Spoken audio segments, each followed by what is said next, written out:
Good morning, everyone. I hope you all are doing well. Um, we're drawing to a close here quickly. I just wanted to remind you all that we've got holidays coming up. So I think we're not having a class next week um, for Thanksgiving. We'll skip out on Monday so y'all can hopefully spend some time with your family. I know that's kind of controversial these days, but um, either way, what I'm hoping to do, um, hoping to get your all's soil test kits to you this week. Finally got the shipping worked out, so sorry that's taken so long, but we are on chapter 14 looking at soil management, so it's time to do a lab associated with that, and you'll need those kits to be able to do this lab. So hopefully those will get to you this week, and then you can be able to do that lab next week over the break. Um, so I guess we should probably get into this soil management. We talked about soils, and kind of the basics of soils early on, and just kind of circling back around to it, in this case, through the perspective of actually managing them for the production of plant crops specifically. And well, really, plant crops lead to animal crops in many ways. So sorry, my computer's taking so long. Where is it? Okay, here we go. All right, so Unit 3, getting into the actual production of plants and the use of them as crops. And they kind of combine soil, water, and fertility into this first chapter. And we're really going to be just looking at chapters 14, 15, and 16. I would recommend for you all to be looking through chapters 17 and 18, and mostly from the perspective of learning more about the crops. But just due to our time, we look mostly at the general aspects more than the specifics of each crop. So hopefully get most of that completed through your crop project and the second part of it, which is also coming soon. So when we talk about managing, and I think the reason why the book puts these publishers of the book put all three of these together, when we talk about their management, they're so tightly integrated that you have to look at managing soil, water, and fertility all together. And I think that's really in any form of production. And I feel like here we're mostly thinking about field crop production, growing crops in soil in the ground. Of course, there are many marketable plant crop from container production or from hydroponics or soil, or in the case of the ponics, some sort of the anchor for the plant, but also where you get the water, where you get the nutrients for the plants to be able to grow. So we think of field crop production mostly as preparing the land for putting crops in it, preparing the soil. And there are many different purposes of what we do to prepare the soil for cropping. First is just kind of the idea of arable land itself. So arable you think of as almost being level. I think of it as being plowable, as being preparable is arable. So level-ish. It doesn't have to be like completely flat or level. In fact, it's better if it has a little bit of slope so you can get some drainage. But the best cropland for growing plant crops in general is somewhat flat, somewhat level, so that you can actually get your implements on it to harvest it or to prepare the soil. So we think of that as being a major function of land preparation. is just getting it flatter or more level. Not perfect, but closer to it. We also prepare the land in order to remove any plants that were there, whatever existing plant life is on that soil. And usually we're going to incorporate that residue of whatever plants into the soil to get some added fertility. We're also going to improve and maintain the tilth of soil. And we'll talk more about tilth, but in general, think of it as kind of the modified texture of the soil to support the growth of plants. And in doing so, we're also helping to control pests, whether it's a weed or a disease or an insect pest. Also to help control erosion where it is practical. Erosion is just the loss of soil. We want to keep soil in place as much as possible. So back to tilth and tillage. So we think of tillage as any kind of mechanical manipulation of the soil to provide a favorable environment for really the growth of the roots of plants. And through tilling, which not just necessarily just tilling with a tiller, there's many different ways of applying tillage. We're going to improve the soil moisture holding characteristics, but also not just how they're able to hold moisture, soils are able to hold moisture, but how they're able to get that water to the plants. And what we're looking for is for soils to be able to hold enough water to maintain the plant for several days between watering, whether that's from natural rainfall or through irrigation. But also to kind of balance it enough to where we have enough air to reach roots so that they can breathe and actually be able to take up water and nutrients. So managing the soil and preparing the land so that the soil is manageable for crop growth is a balance. And we think of going back to what we were talking about earlier with soils, the ideal soil is really a mixture of pockets for air and water. And ideally, we want the whole picture of soil to be about 50% solid, that being kind of the mineral and organic matter that makes up the soil, and all the different things that are mixed in with that, your nutrients, chunks of rock might be in there. Ideally, we want few chunks of rock. Either way, we want it to be 50% solid and then 50% of it to be open or pore space. And that pore space is either going to be filled with air or water, depending on the last time you had water applied to the soil.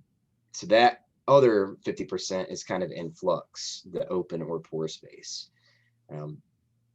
Ideally, it's a mix of both air and water so that plants can actually extract that water from the soil and use it to grow.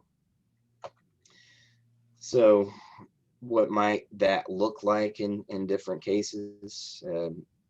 We want this soil to provide the ideal environment that is optimal for the growth of plants, and however we propagate those plants, however we're growing them.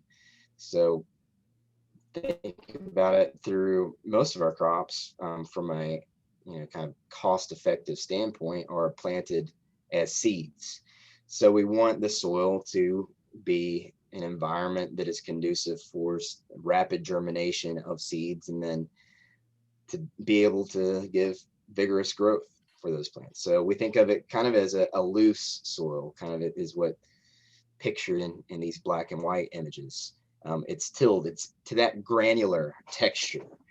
And we want that soil surface to be fairly loose, good contact with the seed so it can get water to the germinating seeds. And ideally, we want it to be free of clods and rocks because that can impede root growth. So we also look at trying to get the land, I say more level, and here I feel like it's nearly impossible because we're in a very hilly area, and I'm sure where you all are as well. It's still very hilly, right? So it's very difficult to get it level, and that's why I think one of the reasons why the Midwest is the breadbasket for the world is because it's fairly flat and it's much easier to level soil. So we think of land leveling, or I shy away a little bit from the term leveling for us because it's really difficult to get it level, but we get it closer to level so that we're permitting water to flow and spread evenly over a soil surface without losing particles of soil through erosion. And here we're talking about actually working the soil. And maybe we should change this here from leveled to just, working the soil at all. The soil should not be worked when it's wet. Because whenever you work wet soil, it's going to subject it to compaction, which impedes root growth. So we want it to have enough moisture in the soil to where it isn't like pulverizing it into dust, but we don't want too much moisture to where it leads to compaction. So timing is of the essence when we get to managing the soil and preparing it for cropping. One of the benefits of getting land to where it is, pretty much level, is that through irrigation, especially flood and furrow irrigation is pictured here, it works really well if it is level or nearly level. Much easier to do so. So a lot of the agricultural land, the most important agricultural land for plant crops, is fairly close to level in the Midwest and then the Central Valley of California. And some other pockets here and there as well. So let's look at the steps for preparing soil and getting it to that good tilth that we're looking for. Generally, the first step of preparing soil for plant cropping is plowing. And plowing is basically inverting the soil and burying any residue of whatever plants were growing there before, whether that is crop residue or maybe you're plowing new ground that was, maybe left fallow or maybe hasn't been cropped in many years or maybe never cropped at all. We want to take whatever, stuff was growing there on the top and basically completely turn that over. And plowing is mostly looking at kind of your A horizon, kind of flipping it over. But if you're plowing deep, then you can also get into the B horizon as well. In doing so, we're putting some of that good stuff that's on the top, that plant matter and kind of the pockets that the roots have grown into, we're putting it down below. And we're going to work that on the top to break it down into something that is kind of more like what you just flipped over. So you get a good cross section of soil there. And when it comes to plowing, there are kind of two general types. We got the mold board plow, which is kind of what I'm more used to using myself, or the disc plow. And the mold board plow is I think the archetypal plow itself, and it's kind of shearing and inverting a slice or multiple slices as it moves along. So it's leaving the top of the slice at the bottom of each furrow. They come in all kinds of different sizes, and but generally they're pretty much the same shape. There are different types of moldboard plows. To use like a particular type, the reversible plows, eliminate unfilled furrows in between. So they're better used for contour plowing or using in hilly areas. We also have chisel plows, which are a curved shank that goes deeper in its space more widely along the toolbar of whatever you're pulling. And I should mention also that while we think of all of these implements as being pulled by tractors these days, traditionally they were initially pulled by animals, often mules. So the chisel plow, the moldboard plow, the disc plow, they were all in existence before. Um, and sometimes I feel like not that I've ever done any type of animal husbandry, doing any plowing by using animals, but I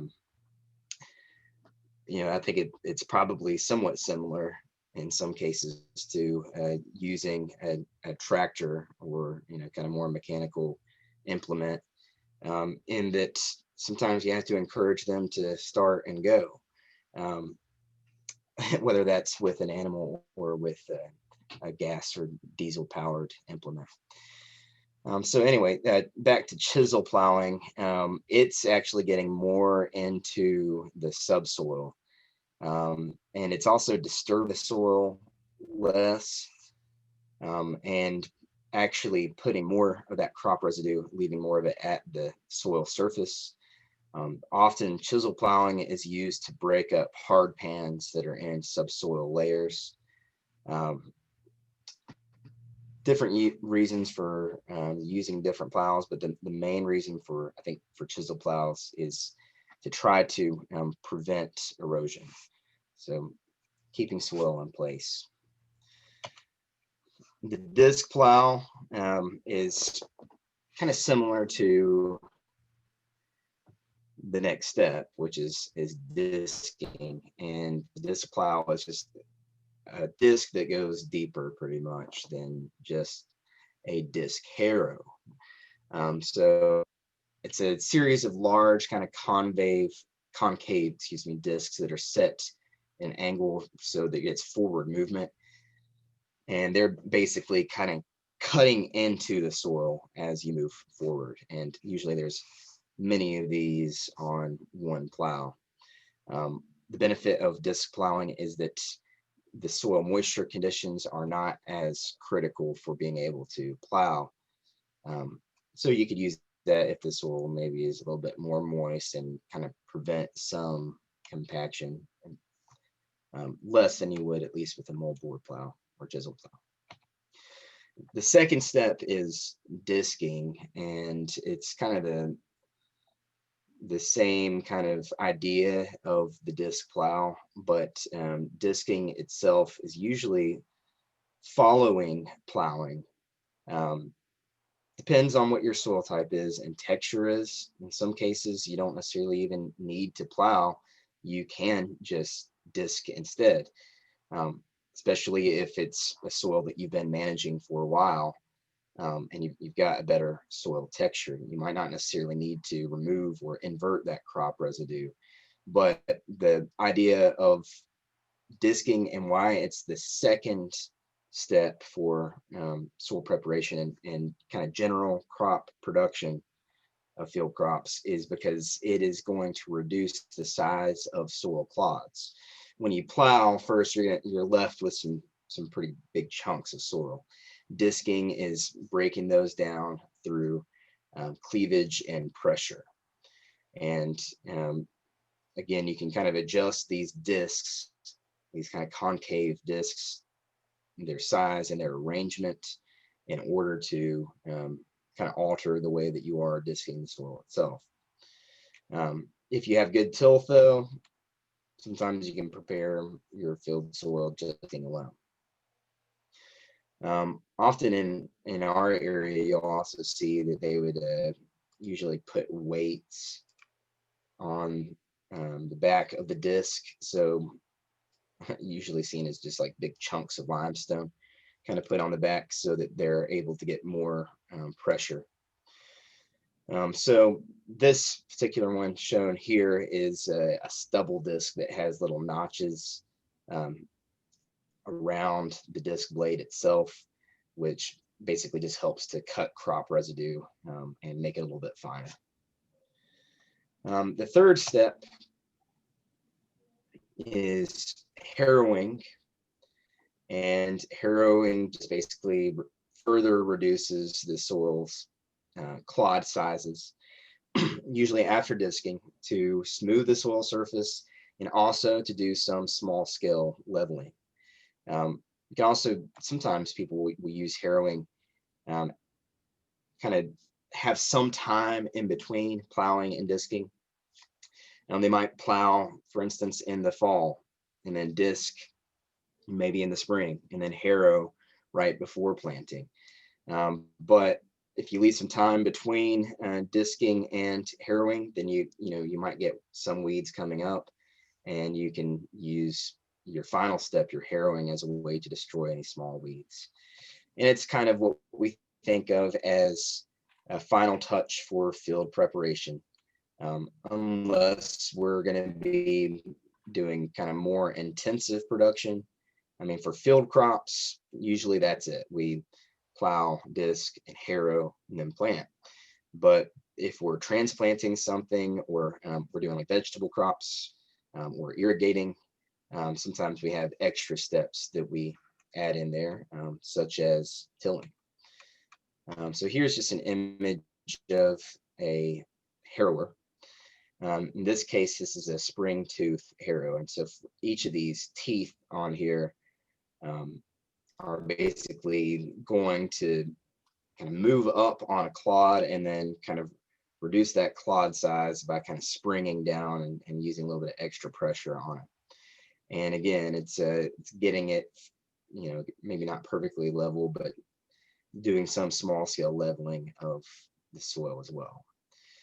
So those are the three, most common main steps for general crop production.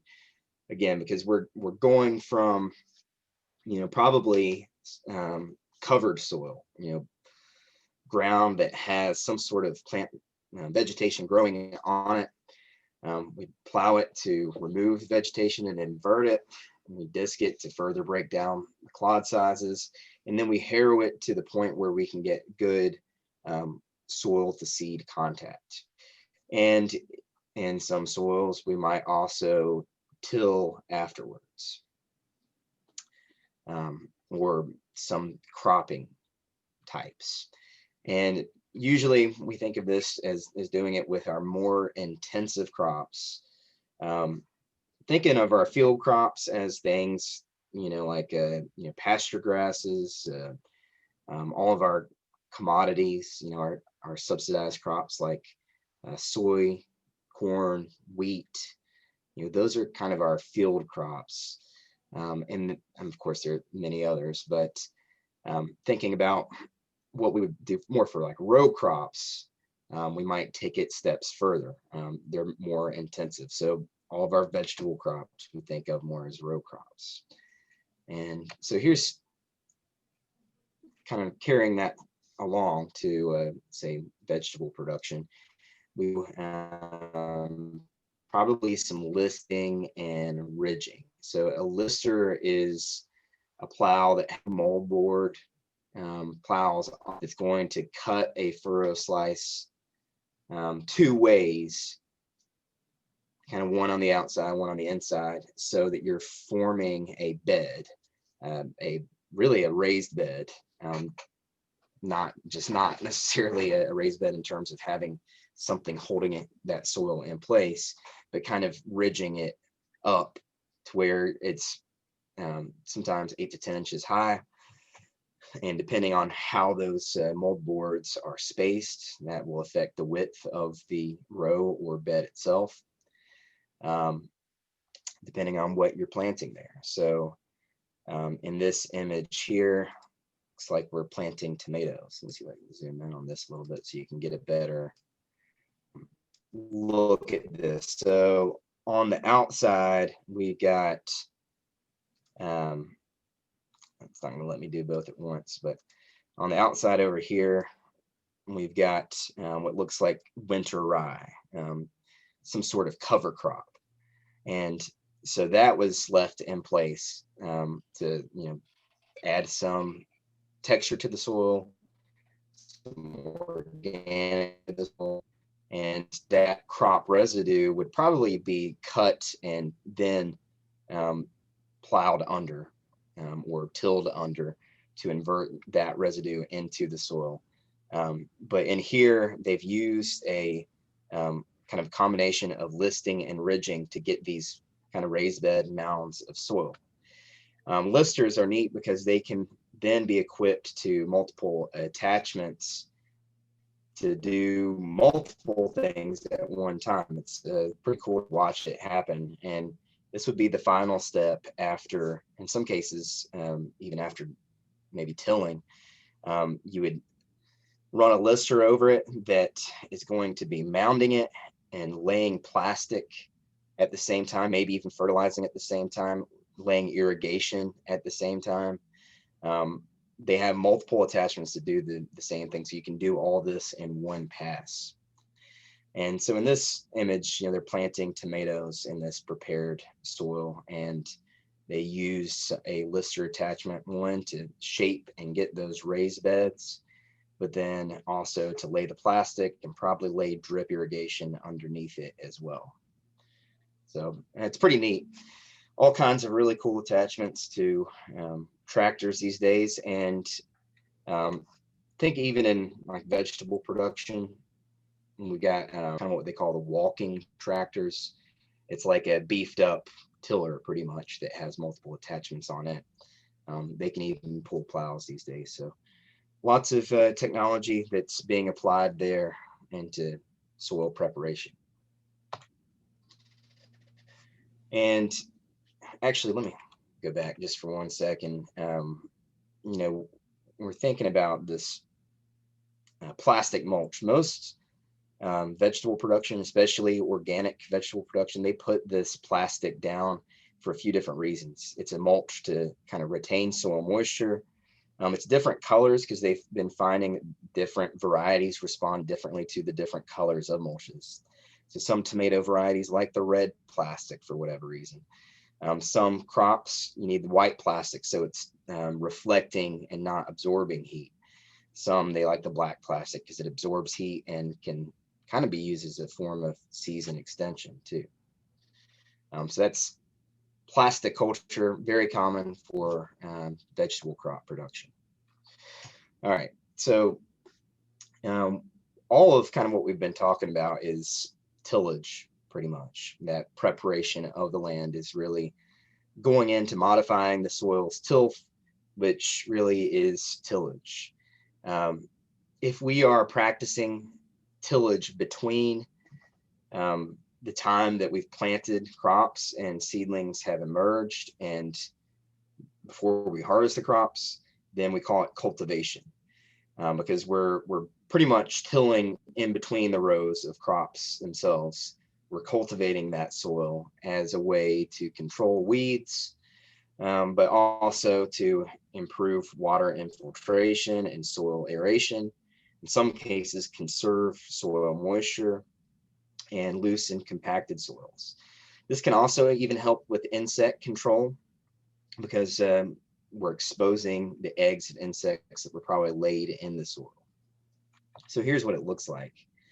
In this case, in a large scale, in a cornfield, they've got space to where each of these cultivators is right in between the row. So we're cultivating that soil using things like cultivators or rotary hoes or rototillers, so that we're preventing weeds pretty much. And it's very important to do that early on in the placement of the crop. That's when they're most susceptible to having competition from weeds. Deep tillage is different because we're using heavier equipment to do that, and we're doing deep tillage when the soil is dry. And it's pricey to do because it's specialized equipment. And really we're using it in special cases Often they're doing kind of deep tillage in some ways to pull up moisture from subsoil levels and bring it up to the topsoil. So if you're doing any kind of deep tillage, then you have to be careful, especially if you're growing perennial crops nearby. So here's what deep tillage might look like in some cases, and we don't see it happen very often. It's usually when we're trying to kind of remediate overly compacted soils. So in this case, a deep kind of chisel is used to break up compacted hard pans, and usually in the subsoil layers. Kind of the same deal with just a different tool here with this V-shaped plow blade. In some cases, we're actually preparing the soil in another way through fumigation of the soil itself. And I think this kind of shows a little bit how it's somewhat outdated, because we no longer use methyl bromide for that. It was a soil fumigant, and it was once very often used, but basically completely sterilizes the soil. And in doing so, they found that it was also pretty dangerous to the people that were applying it. So they have banned methyl bromide. It's no longer in use in the agriculture market. But that was, there are some chemicals that we still use for fumigation to basically completely sterilize that soil, to remove any fungal or bacterial disease-causing organisms mostly. And we do that especially in kind of the horticulture industry, using steam in some instances to prepare that media for planting. And usually they now are adding some of the good bacteria and fungi like the mycorrhiza and rhizobium that we talked about back to the soil. Through just the use of soil for growing crops, through poor management of it, we can degrade soil. So whenever you're looking at using cropland for producing plants for whatever purpose, you really need to look at the past soil management and the practices associated with that, that could be contributors to the degradation of that soil, whether that is accelerating erosion or not adding organic matter, which is going to lead to the loss of organic matter, over compacting the soil without trying to remediate that. Also, in some cases, waterlogging or salinization, usually from over fertilization. One of the big issues is erosion, and through overworking the soil, making it looser, making it more subject to being lost by wind or rain, is a big problem, because you're losing topsoil, and you can't replace topsoil really. I mean, in an appreciable time scale anyway. So you want to keep that topsoil in place as much as possible, because the subsoil layers are just not as desirable for root growth. So in some ways, we can look at improving the soil through drainage, removing excess soil water by trying to increase air and oxygen. And so you can do that, I guess, through a variety of ways, but generally it's through breaking up the hard pans, or if we're in a wetland, then basically getting down to making a channel with which water can gravitationally be drained off of the field. So tillage is also temporary stirring the soil, increasing pore space. But the thing that we have to watch out for with tillage is that it is temporary.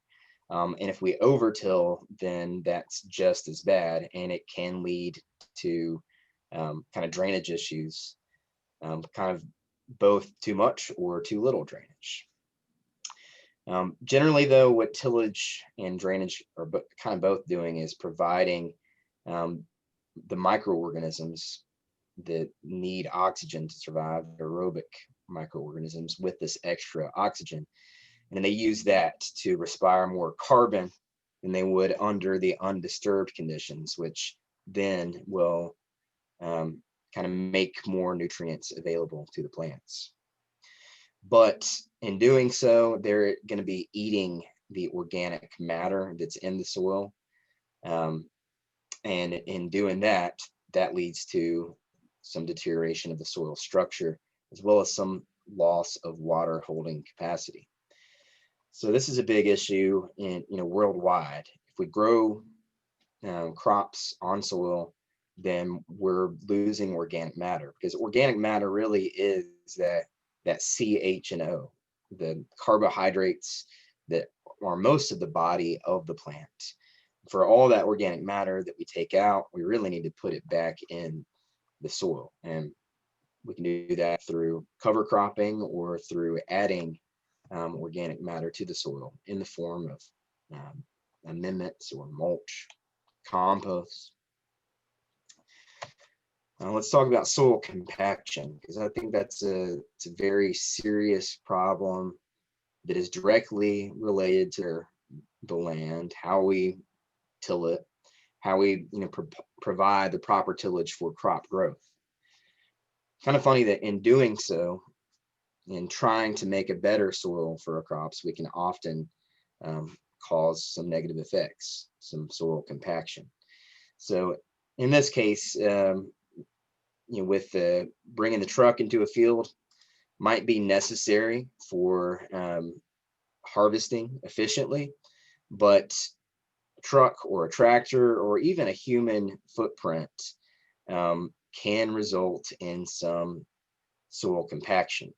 And one of the things that we see very often around here, just because there's so much calf cattle operations going on, we see, poor herd management leading to soil compaction. You get poor herd management, you get soil compaction, you don't have as good of pasture able to grow. So we have a lot of farmers that aren't necessarily addressing that as much, and eventually that leads to soil erosion.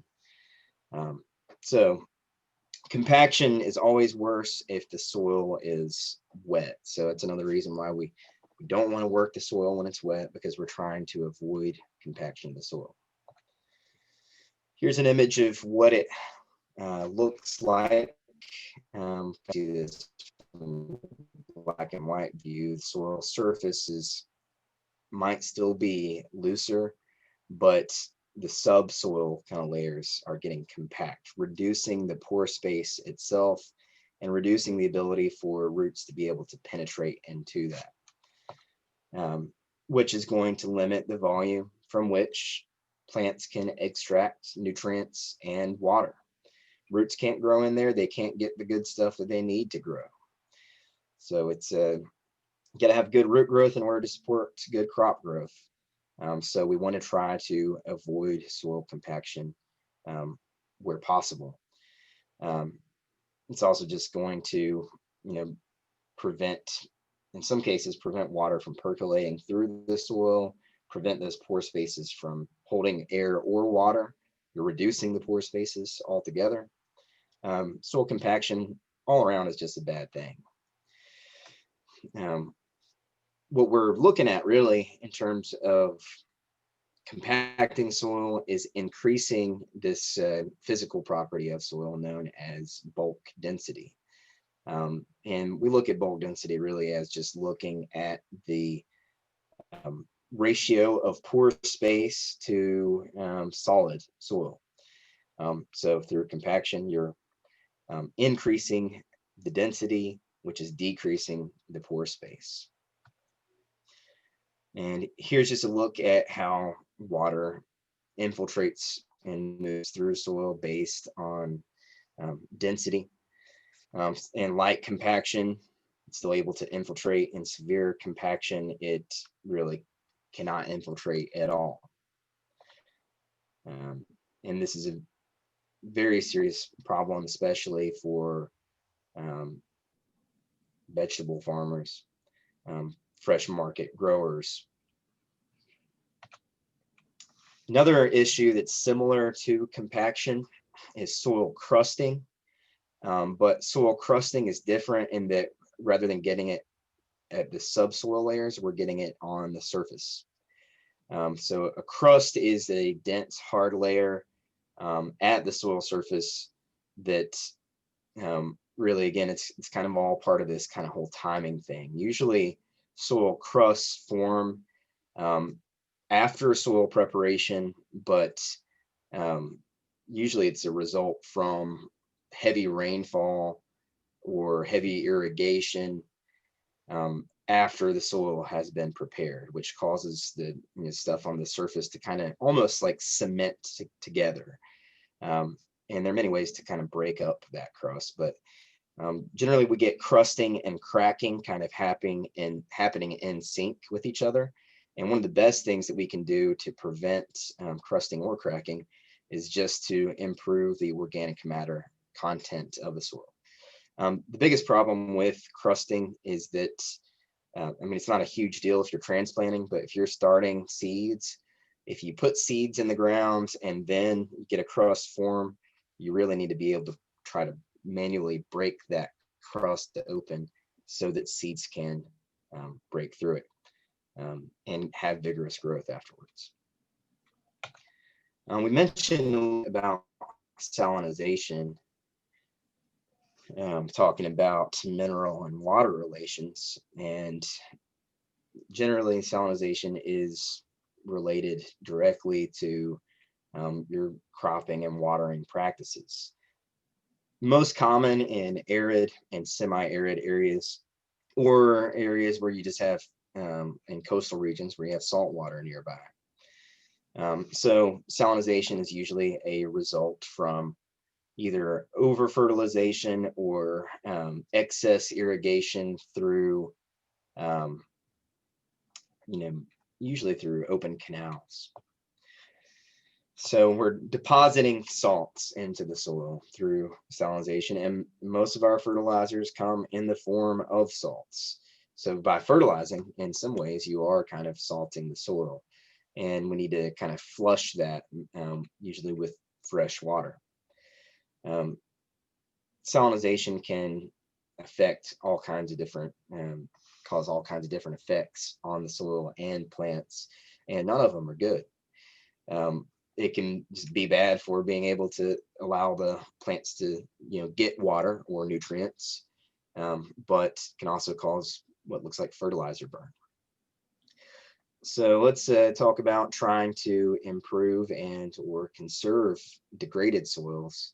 And really one of the best strategies for improving a degraded soil is to let it go fallow and just kind of leave it alone for a number of years. However, it's not, I don't think it's as simple as just leaving it alone. Really, what we want to try to do is kind of influence the plants that are growing there while we're leaving it alone and cropping. So deep rooting cover crops, such as alfalfa, often kind of mixed in with some sort of grain or grass. So we get that grain and legume combination. That's going to do wonders for the soil. And it could be just a period of a few months, or it could be a period of several years. It just depends on how degraded that soil is. What that's going to do is provide some organic matter to the soil, and also an environment for the reestablishment of soil organisms, because we do need that living part of the soil as well. And it will also rebuild the soil structure while it being covered and kind of along with that, with cover cropping or leaving it fallow, is to add organic matter. So there is this kind of whole ecology, this whole ecosystem below the soil.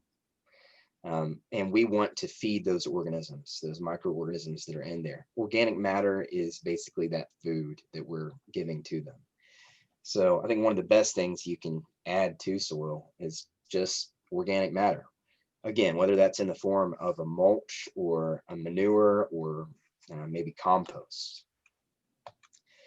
A lot of farmers, a lot of crop farmers have kind of turned to no-till crop production as a way to provide kind of less disturbed soils, but also as a way to improve degraded soils.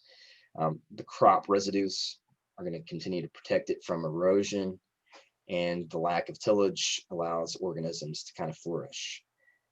So there's a lot of no-till cropping going on in the U.S. these days. Mention organic matter and incorporating it. One thing that we do have to be careful about adding organic matter is the carbon to nitrogen ratio. And basically what happens is the carbon to nitrogen ratio is affecting the activity of those microorganisms in the soil. And if we have a lot of carbon in the soil, then that kind of temporarily binds the nitrogen that is available. So we want to have a high carbon to nitrogen ratio in order to get the microorganisms active. But in doing so, we just have to recognize that that available nitrogen is going to become temporarily depressed. And it's going to increase, though, once those organisms kind of start to die off, and they're going to re-release that nitrogen. And this is called immobilization and mineralization, where the organisms are making it temporarily unavailable, but then making it available again. So the activity of these organisms is very important, but it can have an effect on the nitrogen that is available to plants. So ideally, we want to do this kind of at the very beginning of the season, or we might want to add nitrogen as a way to kind of compensate for that maybe temporary deficiency. Carbon to nitrogen ratio is also extremely important if any of you are interested in like making your own compost, for instance.